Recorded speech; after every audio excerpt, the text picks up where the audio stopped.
And I would advocate for parents with special needs children to just try and embrace themselves. It's not an easy thing to accept that my child is special sometimes. It takes you time and grace. But if you give yourself time and acceptance, and probably listening to such, you get to know you're not alone.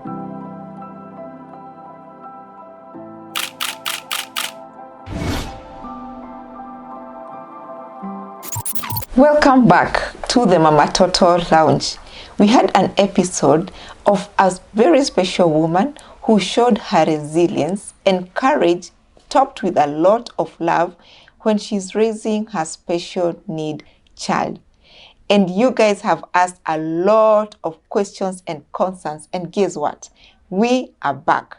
But before we get to her, we are at Prinea's Hotel, and when you're looking for accommodation, conference halls, and meals, very nice meals, please remember to anytime visit Prinea's.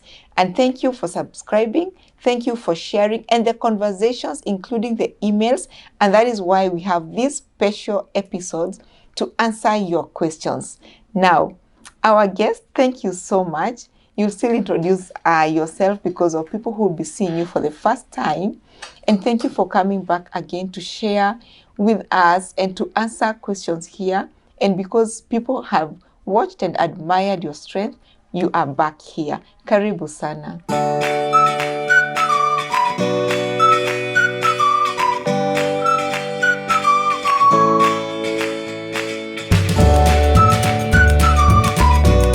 I'm Joanne. I'm a mother. I've worked in the health center for the past 15 years in the records department. Yeah, that's basically just a short form of what I have been doing in my life. Karibu sana, Joanne. When you were last here, you shared a very powerful, and I even lack words to express, because I'll just say it was powerful with a lot of love and courage. And you really encouraged a lot of parents outside here. And they wanted to know quite a number of things, because you are already outside here doing quite a lot for Bobby and yourself and other parents. How has it been, especially when it comes to balancing work and a special needs child? Well, balancing work and a special needs child is a bit of a challenge. I think I handled it this way. I had to come out clean, and when I got my job, the other job, Yes. in Migori, I had to come out clean and say I have a special needs child. This will mean my attention will not sometimes be divided, because you can wake up today, you are doing fine, the next minute you're called home, the baby is sick. So it needs to be, you need to have very understanding bosses for you to be able to handle such a situation, because there were days that we were doing fine this morning, and then I'm called in the middle of the day, Bobby is sick, you have to be home.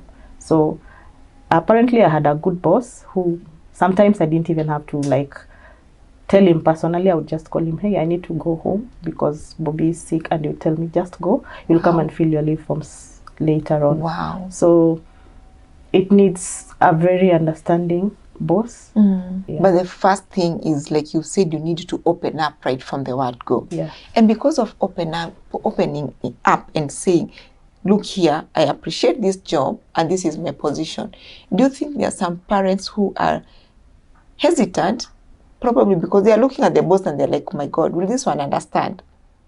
Yeah, there are parents who find it hard coming out, because actually not all people are ready to talk about their situation. Yes. And so you'll find that those who hide, and this will affect them at work, and even the child will be affected, in the essence that there'll be situations that you might need to be home for the child. Yes. But here you are, you cannot ask for permission because you've hidden the status of your child. Yeah.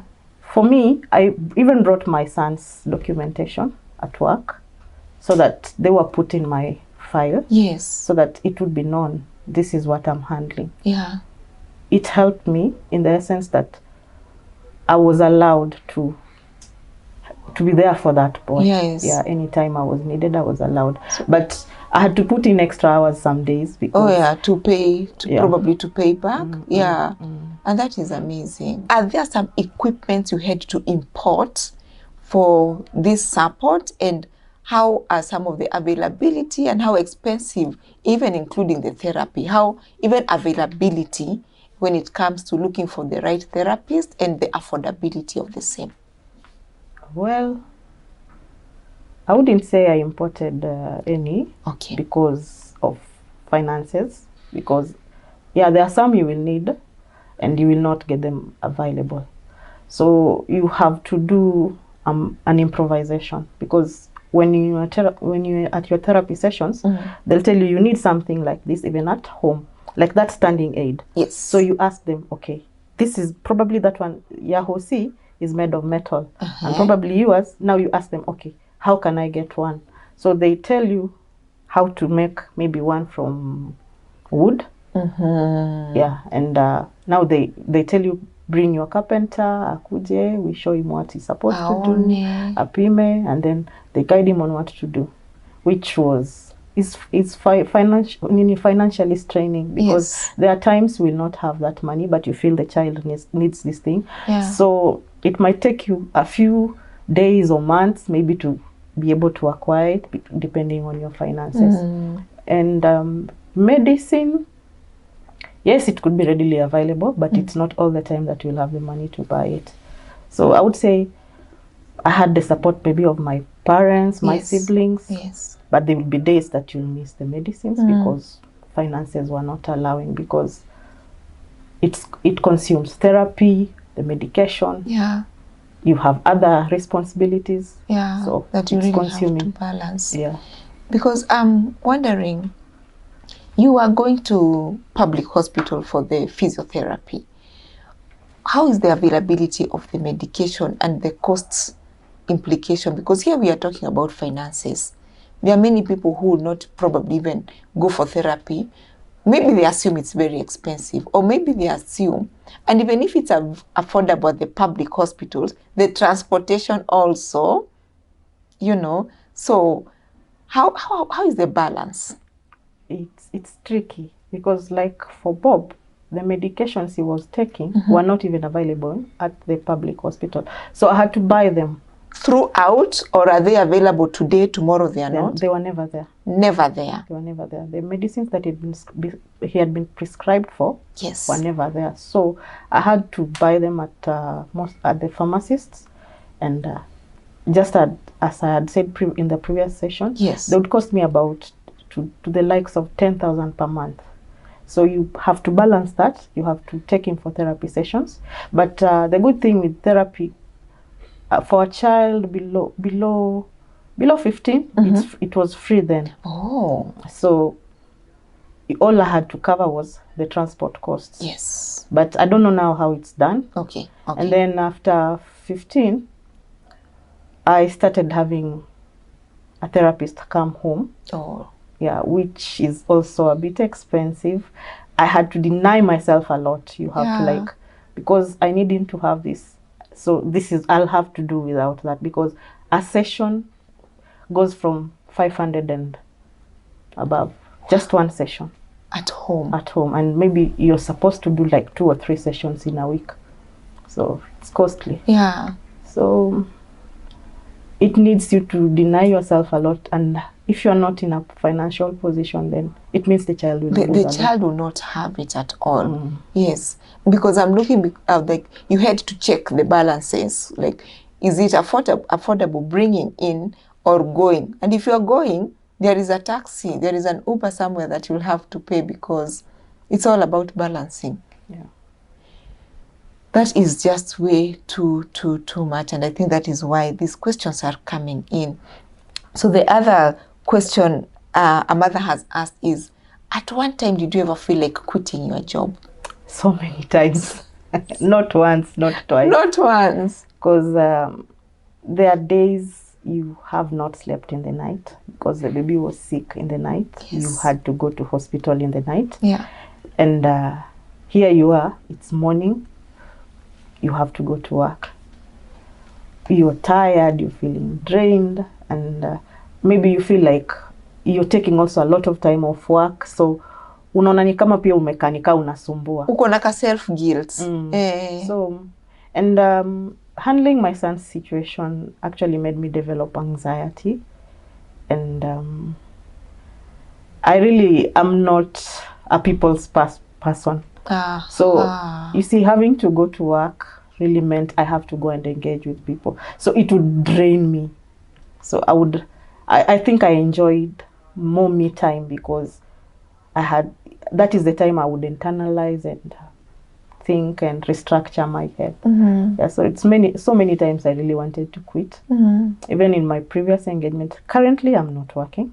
Okay.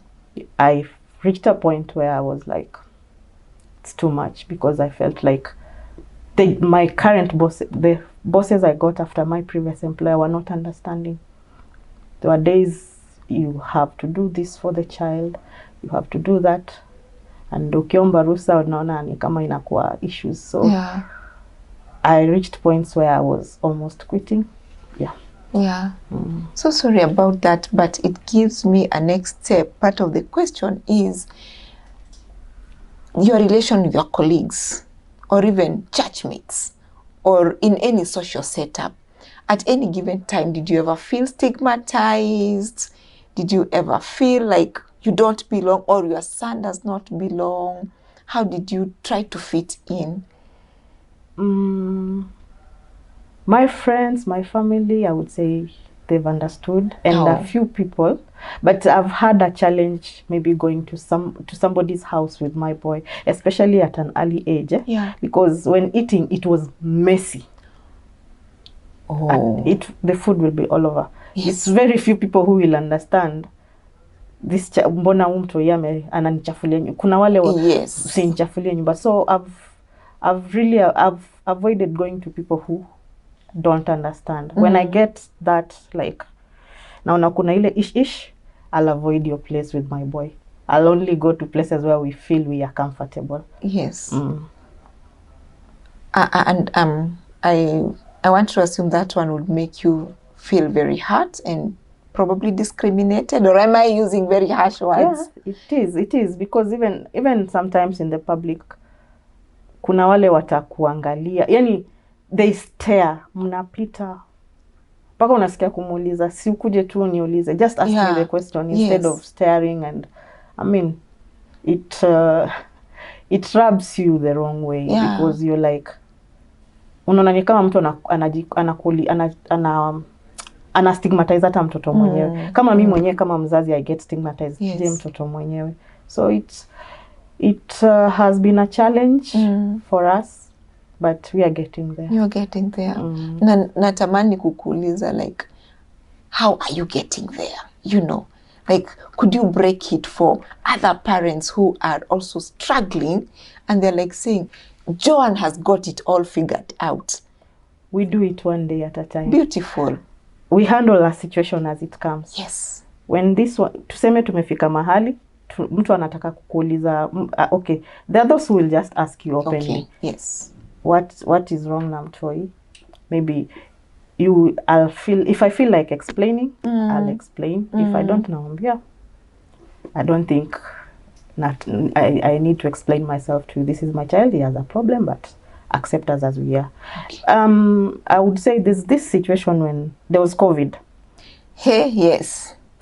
And actually we got sick. Not with COVID. We don't know if it was COVID, because they had just announced the first victim, and we were from Kakamega from seeing a friend, and then we reached home.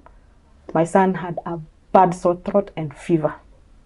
You see, if I reported the situation, they would have taken the boy from me. Oh, yes. So I kept quiet about it, because he was running fevers, vomiting, sore throat. I tried consulting a friend, and I think whatever that friend answered me really hurt me. I was like, isolate that boy. I'm asking him, that friend of mine, how do I isolate a boy who cannot do things for himself? This is somebody you're calling a friend. My assumption is he knows your journey with Bobs. Okay. And then ananiambia ni isolate, nimweke kwa room peke yake. So I'm like, okay, atajilisha aje? akishatapika because he was vomiting and is running fevers, how will nikamwambia, okay, this is my child, I will be there for him. Oh, we got sick, the both of us. My mom had to come for us. We had to go and isolate from home for that period until we got better. Yep. So there are those who will understand. There are those who will give you watakupatia unaitaje mawaidha yenye is just off. Yeah. Off. Yeah. You're like, just random things for the sake this of... is just too much. Yeah. Yep.